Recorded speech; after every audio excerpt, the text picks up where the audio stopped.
Beleza. tempo. E recebemos também o sócio do Roberto, Anderson Nunes, analista político com 20 anos de experiência no setor público, engenheiro especialista em gestão em obras públicas, combina rigor técnico com leitura política apurada para analisar os bastidores de Brasília. Com ironia elegante e análise precisa, tem se destacado pela capacidade de antecipar movimentos, interpretar sinais de poder, identificar tendências no cenário político brasileiro. Anderson, bem-vindo ao podcast Sócios. Muito boa tarde, Bruno. Boa tarde, Malu. Obrigado. Boa tarde aos telespectadores que nos acompanham aqui ao vivo. Bom, vocês estão mais acostumados com o Twitter, né? Mas podcast é tranquilo, gente. Só podem pegar um corte, tirar de contexto, postar e acabar com a vida de vocês, entendeu? É o que a gente enfrenta todo dia. Mas a chance é pequena. Se eles lidam com o Twitter, eles estão bem. Se a chance é de 1%, a gente tá chegando em 300 episódios, tem 3 que podem acabar com a nossa vida, né, Bruno? Eu te garanto que provavelmente eles estão aí já. Basicamente, ou foram arquivados. Já aconteceu. Vamos ver. Basicamente, quem trabalha com eleição acontece isso toda semana. Imagino, né? Eu não invejo a vida de vocês. Bem claro.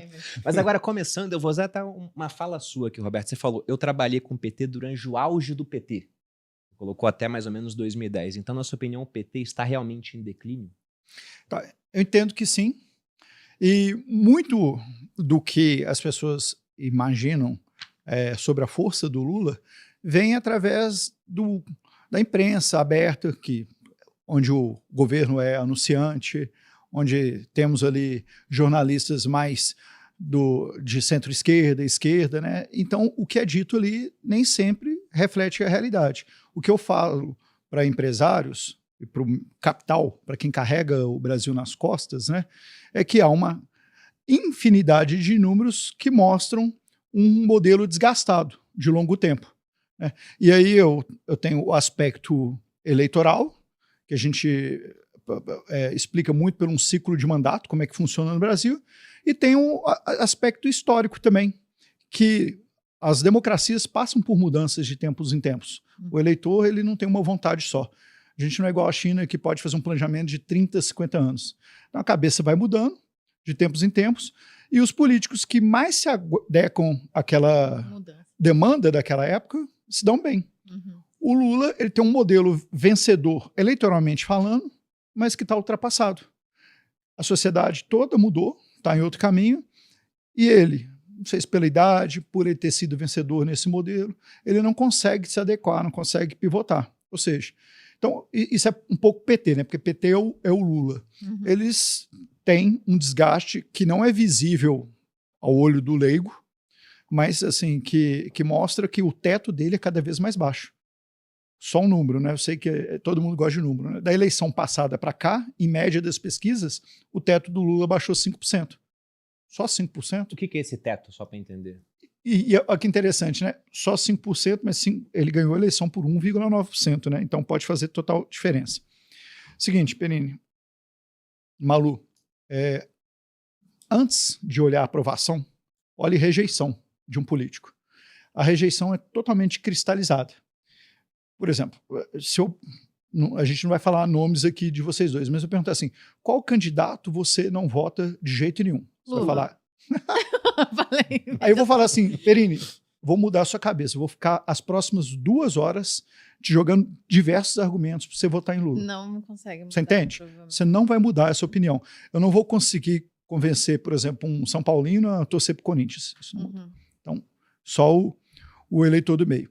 Esse desgaste do Lula ao longo do tempo, ele é medido afinco para os institutos.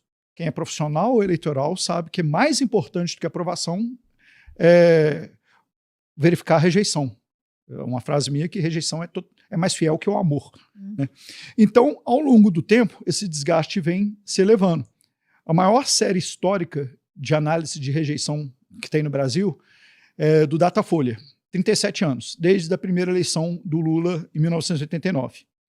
E aí, quando ele vem para o poder e ganha a primeira eleição, muito em função do Duda Mendonça, que fez um bom trabalho de embalagem nele, Lulinha Paz e Amor naquela época, aí já vestia terno, já deixou o grisalho da barba, já não gritava tanto ali, aí ele foi eleito com 30% de rejeição. Fez um bom governo, mas a gente tem que lembrar no ciclo de commodities, se beneficiou muito com isso, e ele conseguiu baixar o nível recorde de pouca rejeição dele, 26%. Né? 2022, ele está lá com aquela questão toda jurídica embolada, e destravam ele para competir novamente. Ali ele foi eleito por 1,9% de votos, mas ele tinha 39% de rejeição. 39% de rejeição é muito alto. Só tinha um jeito dele ganhar. Se ele disputasse com alguém que tivesse mais rejeição que ele. Então, o jogo foi esse aí. E tinha mais rejeição que ele, o Bolsonaro, só que agora o cenário, durante o mandato, que eles dizem que o pior inimigo do PT é o mandato. Né? O incumbente ele se desgasta. Né? Exatamente. Sendo oposição, eles têm até chance de crescer. E aí ele, agora medido no Datafolha, há 15 dias atrás, nós estamos no mês de abril, caso o pessoal veja esse podcast lá, ele atinge 49% de rejeição. Nossa, é muita coisa, né? 49%.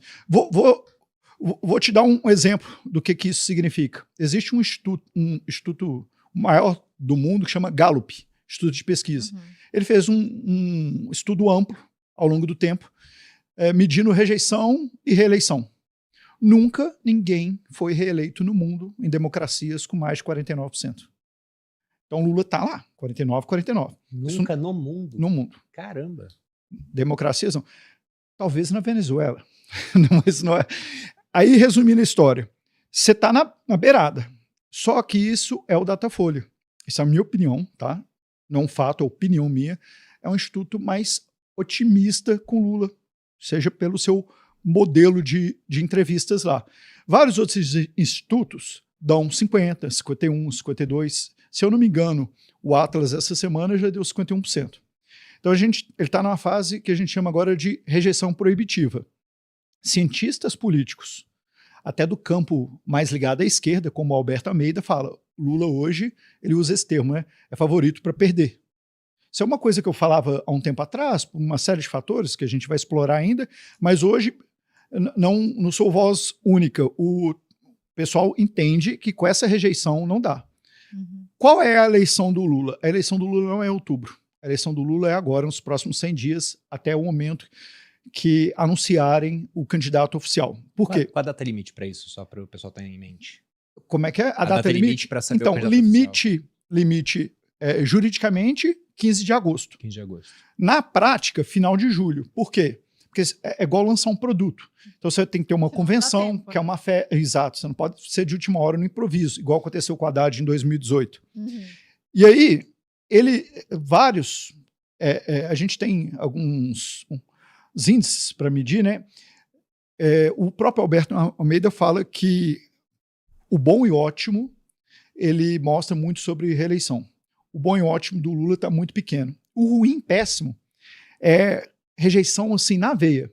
O cara que responde sobre o mandato ruim, péssimo, na entrevista, significa o seguinte, não voto em você nem pintado de ouro. Né? Para você ser reeleito, segundo os estudos aqui do Brasil desse cara, o Lula teria que baixar 10% do ruim péssimo. Só que ele está nos 45 minutos do segundo tempo, depois de 5 mandatos. 3 por ele e 2 para Dilma, né? Então, o que acontece? A rejeição já é cristalizada, ele tem um ciclo do qual a gente vai explorar, que é difícil ele se conectar com a sociedade, né? E ele tem até esse prazo para ele se viabilizar. Senão, ele viria com uma certeza muito grande assim, de não ser favorito, o que é muito ruim. Vou fazer uma analogia, eu já usei esse aqui. Brasil, campeão de 58, 62 e depois 70 no auge. Pelé resolve não jogar 74 por uma série de questões. O Brasil perdeu 74. Pelé seria lembrado pela Copa que perdeu. Do ponto de vista vencedor, Lula perde as 3 primeiras, depois ele ganha 5 diretas. Quando você indica o sucessor, é uma vitória também, né? Então, se você perder a última agora, na política você só é lembrado pela última. Eu vou falar uma coisa aqui que eu sei que talvez vocês não vão concordar, mas eu lembro da época, porque eu via estudos de pesquisa. Dilma, no auge dela do primeiro mandato, ela era lembrada pelo eleitor como uma mulher técnica, uma gerentona. Qual é o fim político dela? Impeachment, ostracismo, aquelas frases soltas, a gente só vai lembrar dessa parte. O pior, lembra que o inimigo do PT é o mandato, né?